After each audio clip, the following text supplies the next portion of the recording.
প্রিয় মুক্তিকামী ছাত্র জনতা, আমরা দেখতে পাচ্ছি যে আমাদের এই অভ্যুত্থান এবং বিপ্লবের পরেই দেশে অরাজকতা নাশকতা করছে ফ্যাসিস্ট এবং তাদের দোসররা। আমরা দেখতে পাচ্ছি যে বিভিন্ন জায়গায় এখন গোলাগুলি চলছে, মন্দিরে হামলা হচ্ছে এবং নাশকতা ও লুটপাট করছে। আমরা মনে করি আমাদের যে ছাত্র নাগরিকদের অভ্যুত্থান তাকে নস্যাৎ করার জন্যই পরিকল্পিতভাবে এই ধরনের ঘটনা ঘটানো হচ্ছে।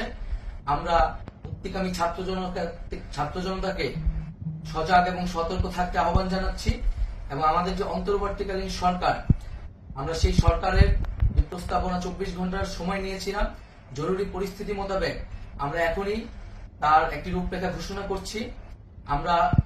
আমরা সিদ্ধান্ত নিয়েছি যে সর্বজন গ্রহণযোগ্য আন্তর্জাতিক খ্যাতিসম্পন্ন নোবেল পুরস্কার বিজয়ী ডক্টর মোহাম্মদ ইউনূসকে প্রধান উপদেষ্টা করে অন্তর্বর্তীকালীন সরকার গঠন করা হবে এবং ডক্টর মোহাম্মদ ইউনূসের সাথেও আমাদের কথা হয়েছে।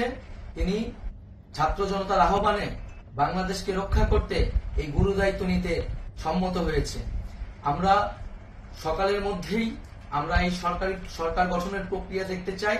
রাষ্ট্রপতির কাছে আহ্বান থাকবে যে দ্রুত সময়ের মধ্যে ডক্টর মোহাম্মদ ইউনূসকে প্রধান উপদেষ্টা করে অন্তর্বর্তীকালীন সরকার গঠন করা হোক এবং এই অন্তর্বর্তীকালীন সরকারের বাকি সদস্যদের নামও আমরা সকালের মধ্যে ঘোষণা করব। প্রিয় বন্ধুগণ, দেশে যে অরাজকতা চলছে, মানুষের জীবনের নিরাপত্তাহীনতা চলছে, সেজন্য আমরা রাষ্ট্রপতির কাছে আহ্বান জানাচ্ছি দেশে আইন শৃঙ্খলা পরিবেশ ফিরিয়ে আনার জন্য দ্রুত সময়ের মধ্যে কার্যকর ব্যবস্থা নিতে হবে এবং আইন শৃঙ্খলা বাহিনীকে সহযোগিতা করার জন্য মুক্তিকামী ছাত্র জনতাও রাজপথে থাকবে এবং অন্তর্বর্তীকালীন সরকার গঠন না হওয়া পর্যন্ত মুক্তিকামী ছাত্র জনতাকে রাজপথে থেকে তাদের যে অভ্যুত্থান, সেই অভ্যুত্থানকে রক্ষা করতে হবে। প্রিয় বন্ধুগণ, আমরা রক্ত দিয়েছি, শহীদ হয়েছি। আমাদের যে প্রতিশ্রুতি একটি নতুন বাংলাদেশ গঠন করার জন্য, সেটিকে আমাদের অবশ্যই বাস্তবায়ন করতে হবে এবং অবশ্যই ছাত্র জনতার প্রস্তাবিত সরকার বাদে কোন ধরনের সরকার কিন্তু মেনে নেওয়া হবে না।